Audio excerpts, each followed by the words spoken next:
Bonjour et bienvenue à Prends ta pause bien-être en ma compagnie.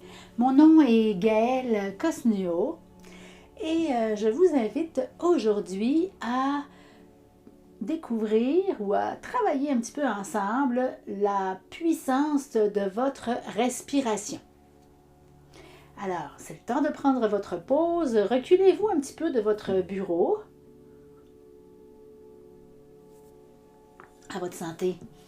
Que vous soyez donc au travail, à la maison, en télétravail justement, que vous soyez étudiant, que vous soyez un jeune ou une personne retraitée, peu importe, vous allez voir qu'il est très très important non seulement de prendre conscience de sa respiration, mais aussi de peut-être regarder deux choses, notre posture et comment travaille notre appareil respiratoire. Alors, je me recule un petit peu pour que vous voyez bien.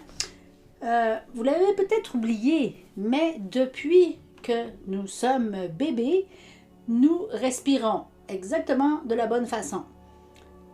Ni trop haut, ni trop peu, au bon rythme, à la bonne profondeur, avec nos poumons, mais aussi nos côtes et la région du ventre, donc la région qu'on va nommer là, justement le grand muscle respiratoire qui est le diaphragme. Or, malheureusement, avec le rythme de vie que l'on soit jeune enfant ou quelqu'un à la retraite, un mode de vie rapide, stressé, la fatigue, etc., le stress vont faire en sorte que l'on ne respire plus de la bonne façon. Et malheureusement, on le désapprend très jeune à bien respirer. Donc, c'est quelque chose de si simple, mais pourtant, la majorité des adultes, des gens et même des jeunes ne savent pas bien respirer. Donc, il est vraiment indispensable de prendre conscience qu'est-ce qu'est une bonne respiration. Donc, en bref, une bonne respiration, elle est en fait profonde. C'est-à-dire que nous respirons beaucoup trop petit. Nous respirons, surtout les femmes d'ailleurs, ou même les jeunes femmes, les jeunes filles, de la région haute, qu'on appelle aussi claviculaire. Au lieu d'engager vraiment le thorax, et comme je vous parlais, la région abdominale. Donc le corps s'adapte. Le corps s'adapte, on lève les épaules, on respire juste le nécessaire pour vivre en fait, au lieu d'aller vraiment respirer en profondeur. Et ça va créer des tensions, en général au niveau des épaules, des trapèzes et du cou. Donc je vous parlais de l'importance de la posture parce que bien souvent nous travaillons avec un petit peu la tête avancée, le dos un petit peu courbé. Donc vous voyez que mon abdomen est comprimé, mes poumons aussi. J'exagère un petit peu volontairement le mouvement, mais vous comprenez le principe. Plus on va être droit, plus on va soutenir notre dos, nos abdominaux, plus la respiration va être fluide, plus l'appareil respiratoire, qui en fait, je vous apprends rien, c'est vraiment un travail musculaire, va pouvoir faire son œuvre, son travail justement. Une bonne respiration, c'est aussi silencieux. Donc, sans sifflement, sans ronflement, par le nez également, idéalement. Et donc, c'est certain que si on a un gros rhume et puis des obstacles au passage de l'air, on va ouvrir la porte de secours qui est la bouche pour pouvoir respirer. Mais idéalement, une bonne respiration, là aussi, est par le nez. Ensuite, une bonne respiration, c'est aussi un rythme lent, régulier. Respirer trop vite, comme je vous disais, c'est respirer mal. Plus la fatigue embarque, le stress, l'anxiété, plus on va respirer vite, vous le savez, comme si on courait après un train. Or, bien souvent, on n'a pas besoin de courir après un train, mais on va respirer trop vite. Une bonne respiration, c'est aussi sans saccade. Ça veut dire que le mouvement de l'air dans l'appareil respiratoire doit être fluide. Vous voyez, c'est fluide comme une vague, par exemple. Pensez à une vague de l'océan. Il n'y a pas de saccade d'à-coup. Et pour terminer, harmonieuse. La respiration doit être harmonieuse dans le sens que l'inspiration et l'expiration doivent être à peu près égaux, du même nombre de secondes, du même nombre de temps. Donc, je vous invite déjà à observer ces 5 points principaux dont je viens de parler. C'est certain que expirer à fond va vraiment être essentiel.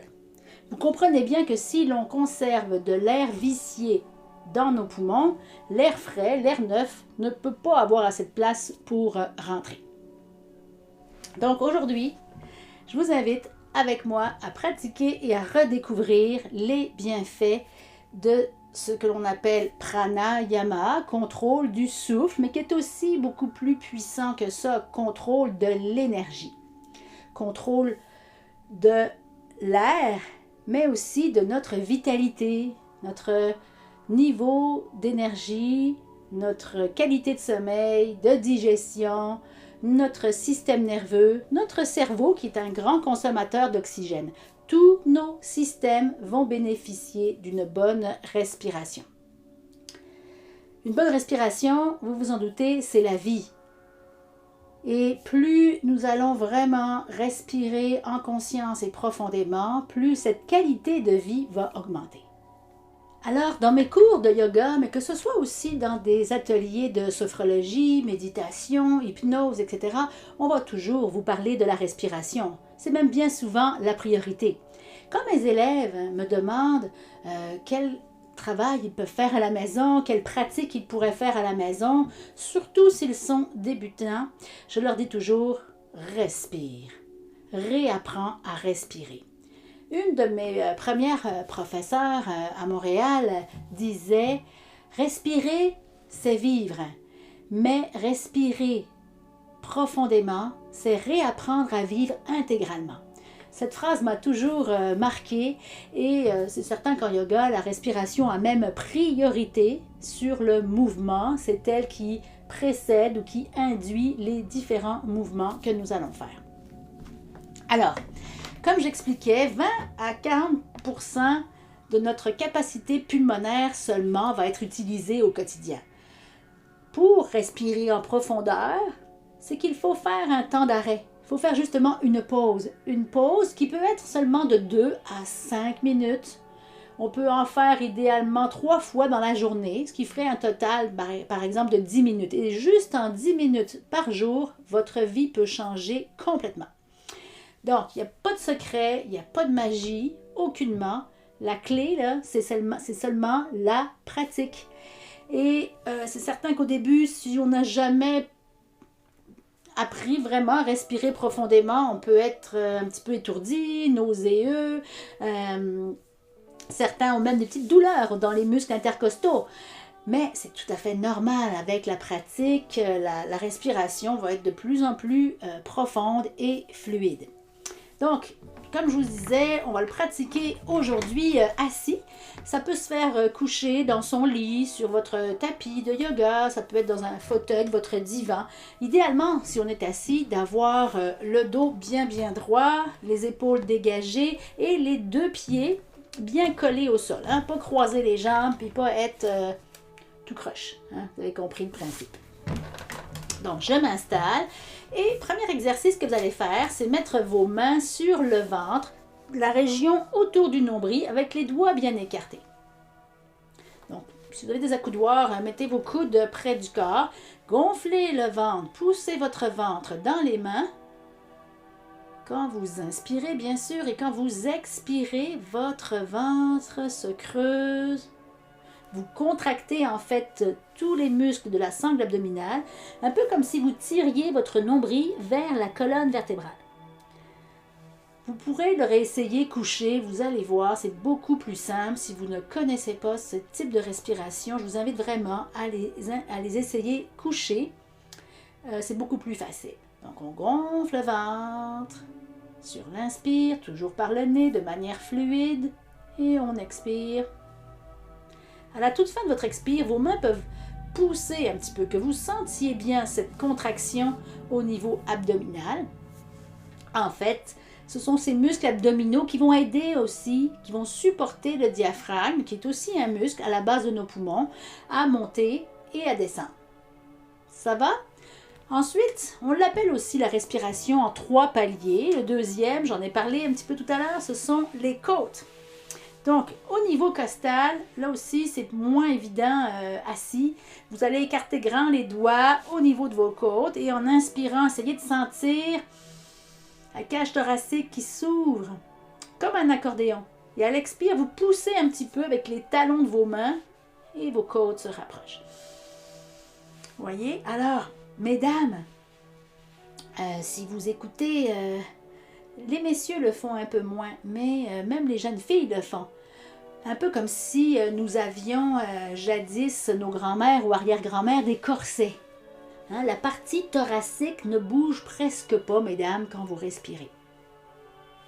Donc, observez cela, si ça ouvre ou non. Ça se peut que ça ne bouge pas beaucoup.